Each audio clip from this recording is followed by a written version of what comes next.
All right, so just kind of jumping on into it, this is one of the most popular Christmas songs, and it's been number If not one the, yeah. on the charts, I think since 2019 and consistently thereafter. And obviously, it was, wildly successful even before then, but it's now just become such a kind of Staple. centerpiece. Yeah, and a Yeah. staple in a lot of our lives. So, big song, but we have a lawsuit.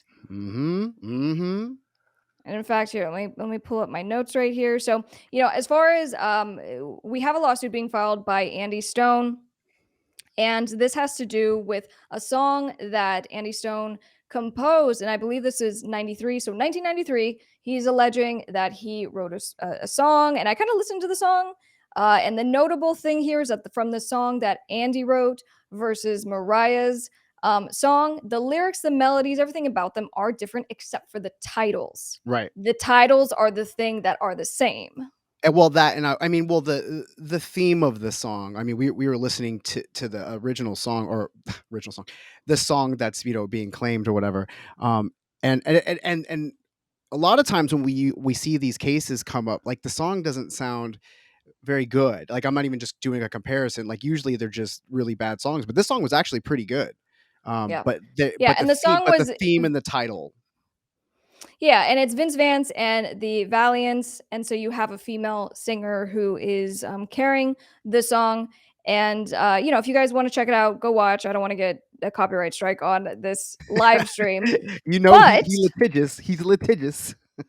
as far as the timing, I think it's important, right? So we're saying Andy wrote, composed, released his song in 93. Mariah's song then was released in 94. And so kind of the basis of his complaint is saying not only copyright infringement specifically for the title, but saying that you kind of ripped off my style. Right. So you ripped off essentially what it was as far as the theme. And so because of all that, I won. And I think he's looking for $20 million in damages. I mean that song earns I think it was like 800,000 to $1 million every December for Mariah Carey. Like that her cut. That's her cut of it. Um, so it's a big earner. So I mean, if you're gonna go, you got to go big anyway, right? When you're doing a lawsuit and you're doing a claim against somebody, I mean, you want to start at a high number so that can get worked down, right? Well, especially if you're seeking what's called disgorgement of profits sometimes. Sometimes it's, you just want statutory damages. But when we're talking about a claim that has accrued over 20 years, allegedly, right? So she's been making money from his song title, I guess, and theme for over 20 years. And so now he wants a cut of it. So I think that's kind of a part of the baseline. But we've talked about statutory damages, right? So just meaning if you violate someone's copyright, they can, get statutory damages up to $150,000 if it's a willful copyright infringement. So there's a baseline and a reason why that was the amount sought. But guys, if you remember, we were talking about Hypnosis purchasing Justin Timberlake's Right. catalog, right? So on the last live stream, purchased it for $100 million, roughly. That's what the reports are saying. Hypnosis also purchased 50% in this song. Funny enough, and I know we were talking about this beforehand, but the co-writer, so it's Walter Afanasieff. Walter Afanasieff. I actually looked it up.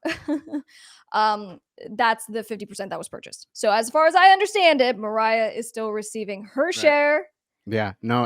which I would be surprised if she sold that. And the thing of it is, with the song title, like it's first of all, Mariah Carey's song is incredible. It's an incredible song. I mean, the moment that it came out, it was like the biggest thing ever. Um, but like the title itself, it's not really that. If you're trying to sue, it's kind of an on the nose title that it's amazing that there's not a billion songs that were already like named that. I mean, how many? It's not like she came up with the phrase. I mean, how many times have couples or anybody go, "What do you want for Christmas?" And then they go, "Oh, all I want for Christmas is you, baby." You know, uh, you see. So I mean, the title is pretty common. The theme is pretty goes with the title. So, but because the songs didn't sound anything when I listened to them. Now I'm not like an expert other than someone that listens to music and music is their life, and is very knowledgeable about music. It doesn't sound very similar to me, uh, but I hear 'em. Well, and Gotta what could be try. kinda interesting in this case is that, we have 2 songs that are, I guess, exact in the song title, but you can't copyright song titles, right? So, that is something that does not carry separate protection when you Mm. file for copyright protection because, I mean, think about it, "I love him," right? So, if someone had the exclusive right to use "I love him," right, or something very generic, it would just create a crazy monopoly in the market. So, I don't know if they're trying to kind of set case precedent here to be like, we're going to be the first one. And she's, So yeah, no, but let's have a little fun with it. Let's have a little fun with it. Let's say that this is everything is on the level. Mariah Carey heard this guy's song, took it, just for the sake, just for fun, just for fun. We're saying this now. For 20 years, this guy has been stewing every time he goes into a mall, every time he goes into a grocery store for like 2 3 months out of the year. He's just hearing that song over and over, being tormented.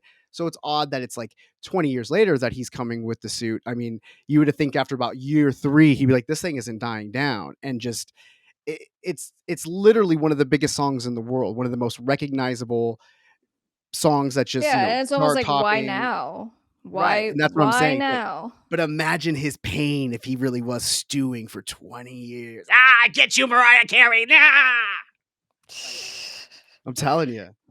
Well, so we'll see what happens, right? So they have filed the complaint, and as of now, Mariah and her team have not issued any kind of statement. It's an odd one, but I think that we're very curious to see where this goes because specifically it's a legal question that has already been resolved by the courts, but obviously case law changes, right? There can Right. be new rulings and new case precedents. So, I look forward to kind of reading through the complaint and just to see more substantively, what was the basis of the claim, but it's interesting. Do you think that more than likely it's just gonna get shot down? Like, what are you doing with this? Like, it's making a headline right now, but, like, because it's interesting, but, like, it'll be go away because it's just like, "I'm not messing with this. Get this out of here. You can't." It's just a name. Yeah, as far as, does the case have teeth? If someone had brought this to me, that would be in my initial analysis just to say if the sole basis of your copyright infringement claim is that the titles are the same, we are working uphill. This is an uphill battle for sure because of case law.